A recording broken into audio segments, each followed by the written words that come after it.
किसी ने सच ही कहा है, जब जिंदगी हमारी सबसे सुरक्षित जगह छीन लेती है, तभी अक्सर वो हमें उस रास्ते पर ले जा रही होती है जहां हमारी असली कहानी शुरू होने वाली होती है। नमस्कार दोस्तों, स्वागत है आपका आपके अपने चैनल चिंतनवाणी पर, जहां हम सिर्फ कहानियां नहीं सुनाते, बल्कि जिंदगी के वो सच साझा करते हैं जो इंसान को अंदर से मजबूत बना देते हैं। आज की कहानी एक गरीब मछुआरे अर्जुन की है, जिसकी पुरानी नाव एक भयानक तूफान में टूट गई थी। उसे लगा था कि उसकी दुनिया खत्म हो गई, लेकिन उसे नहीं पता था कि वही टूटन उसे उसकी जिंदगी के सबसे खूबसूरत किनारे तक ले जाने वाली थी। बहुत समय पहले समुद्र किनारे बसे एक छोटे से गांव में अर्जुन नाम का एक मेहनती मछुआरा रहता था। उसका छोटा सा घर मिट्टी और लकड़ी से बना हुआ था। बरसात के दिनों में उसकी छत टपकती थी और गर्मियों में दीवारें तपने लगती थी, लेकिन इन सब के बावजूद अर्जुन हमेशा मुस्कुराता रहता था। उसकी जिंदगी की सबसे कीमती चीज थी उसकी पुरानी लकड़ी की नाव। वो नाव उसके पिता की आखिरी निशानी थी। बचपन में उसके पिता ने उसी नाव में बैठाकर उसे समुद्र की लहरों को पढ़ना सिखाया था। कैसे हवा की दिशा देखकर मौसम का अंदाजा लगाया जाता है, कैसे तूफान आने से पहले समुद्र अपना रंग बदलता है, और कैसे डर के बावजूद हिम्मत नहीं छोड़नी चाहिए। समय बीतता गया, उसके पिता इस दुनिया से चले गए, लेकिन अर्जुन ने उस नाव को कभी खुद से दूर नहीं होने दिया। हर सुबह सूरज निकलने से पहले वो समुद्र की ओर निकल जाता। आसमान हल्का नीला होता, हवा में नमक की खुशबू घुली रहती और दूर समुद्र पर उड़ते पक्षियों की आवाज सुनाई देती। अर्जुन अपनी नाव में बैठकर घंटों समुद्र में रहता। कभी जाल खाली लौटते, कभी अच्छी मछलियां मिल जाती, लेकिन चाहे दिन कैसा भी हो, वो हमेशा अपनी नाव से बातें करता। उसे लगता था जैसे वो नाव सिर्फ लकड़ी नहीं, बल्कि उसके पिता की याद और उसकी जिंदगी का सहारा है। लेकिन धीरे धीरे नाव पुरानी होने लगी, लकड़ियों में दरारें आने लगी, कई जगह पानी अंदर रिसने लगा। गांव वाले उसे नई नाव खरीदने की सलाह देते। एक बूढ़ा मछुआरा अक्सर कहता, अर्जुन, ये नाव अब ज्यादा दिन नहीं चलेगी। लेकिन अर्जुन मुस्कुराकर जवाब देता, जब तक ये नाव मेरे साथ है, मुझे किसी तूफान का डर नहीं। उसे क्या पता था कि जिंदगी वही चीज सबसे पहले छीनने वाली है जिसे वो सबसे ज्यादा सुरक्षित मानता था। एक रात अचानक मौसम बदल गया। आसमान में काले बादल छा गए, तेज हवाएं चलने लगीं, समुद्र की लहरें पहले से ज्यादा ऊंची उठने लगीं। गांव के लोग अपने घरों के दरवाजे बंद करने लगे। सबको समझ आ गया था कि एक बड़ा तूफान आने वाला है। अर्जुन बेचैन हो उठा। उसकी नाव किनारे पर बंधी हुई थी। वो तेज बारिश में दौड़ता हुआ समुद्र किनारे पहुंचा। हवा इतनी तेज थी कि ठीक से खड़ा होना भी मुश्किल हो रहा था। उसने नाव की रस्सियां कसकर पकड़ ली। बारिश उसके चेहरे पर पड़ रही थी, लेकिन वो अपनी नाव को बचाने में लगा था। तभी समुद्र से एक विशाल लहर उठी और अगले ही पल उसकी नाव जोरदार आवाज के साथ चट्टानों से टकरा गई। लकड़ियां टूट गईं, रस्सियां बिखर गईं और उसकी नाव समुद्र की गहराइयों में खो गई। नहीं!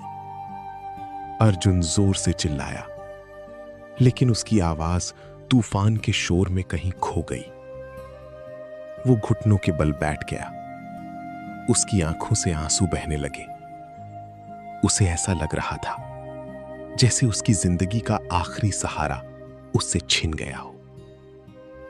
अगले कई दिनों तक अर्जुन घर से बाहर नहीं निकला। वो चुपचाप बैठा रहता, न किसी से बात करता, न समुद्र की तरफ देखता। जिस समुद्र को वो कभी अपना दोस्त मानता था, अब वही उसे बेरहम लगने लगा था। एक शाम वो अकेला किनारे पर बैठा था। सूरज धीरे धीरे डूब रहा था। समुद्र शांत था, लेकिन उसके अंदर तूफान चल रहा था। तभी वहां एक बूढ़ा यात्री आया। उसकी लंबी सफेद दाढ़ी थी, चेहरे पर अजीब सी शांति थी और आंखों में गहराई। वो अर्जुन के पास बैठ गया और बोला, इतना दुखी क्यों हो बेटा? अर्जुन ने भारी आवाज में कहा, समुद्र ने मेरा सब कुछ छीन लिया। बूढ़ा कुछ पल शांत रहा, फिर मुस्कुराकर बोला, कभी कभी जिंदगी हमारा सहारा इसलिए तोड़ती है क्योंकि हम उसी छोटी सी जगह में कैद हो जाते हैं। अगर पुराने दरवाजे बंद ना हो तो इंसान कभी नए रास्ते खोज ही नहीं पाता। अर्जुन चुप हो गया। बूढ़े ने उसे पास के बड़े शहर जाने की सलाह दी। पहले तो अर्जुन डर गया, उसने कभी अपना गांव नहीं छोड़ा था, लेकिन अब उसके पास खोने के लिए बचा ही क्या था। अगली सुबह वो शहर की ओर निकल पड़ा। जब वो वहां पहुंचा तो उसकी आंखें खुली की खुली रह गईं। वहां विशाल बंदरगाह थे, बड़ी मशीनों वाली नावें थीं। लोग समुद्र से सिर्फ मछलियां नहीं पकड़ रहे थे, बल्कि बड़े कारोबार खड़े कर रहे थे। अर्जुन ने वहां मजदूरी शुरू की। दिन में वो भारी जाल उठाता, रात में नए काम सीखता। धीरे धीरे उसने मछली व्यापार की हर छोटी बड़ी बात समझनी शुरू कर दी। साल गुजरते गए और एक दिन वही गरीब अर्जुन अपनी खुद की बड़ी नावों का मालिक बन गया। अब उसके साथ कई लोग काम करते थे। उसने अपने गांव के गरीब मछुआरों को भी रोजगार देना शुरू कर दिया। एक शाम वो फिर समुद्र किनारे खड़ा था। हवा पहले जैसी ही थी, लहरें भी वही थीं, लेकिन इस बार उसके अंदर डर नहीं, सुकून था। उसने आसमान की तरफ देखकर मुस्कुराते हुए कहा, अगर उस रात मेरी पुरानी नाव ना टूटती तो मैं कभी अपनी असली मंजिल तक नहीं पहुंच पाता। दोस्तों, जिंदगी भी बिल्कुल ऐसी ही होती है। कभी रिश्ते टूट जाते हैं, कभी सपने बिखर जाते हैं, और कभी हमारा सबसे सुरक्षित सहारा हमसे छिन जाता है। उस समय हमें लगता है कि सब खत्म हो गया, लेकिन सच ये है, कई बार वही टूटन हमें उस जगह तक ले जाती है जहां हमारी जिंदगी की सबसे खूबसूरत शुरुआत हमारा इंतजार कर रही होती है। याद रखिए, हर तूफान हमें डुबाने नहीं आता। कुछ तूफान हमें नया किनारा दिखाने भी आते हैं। दोस्तों, अगर इस कहानी ने आपके दिल को छुआ हो और आपको भी लगता है कि जिंदगी की हर टूटन के पीछे कोई नई शुरुआत छुपी होती है, तो इस वीडियो को एक लाइक जरूर करें और इसे उन लोगों के साथ शेयर करें जो इस समय अपनी जिंदगी के किसी मुश्किल दौर से गुजर रहे हैं। हो सकता है आपकी एक शेयर किसी के अंदर फिर से उम्मीद जगा दे।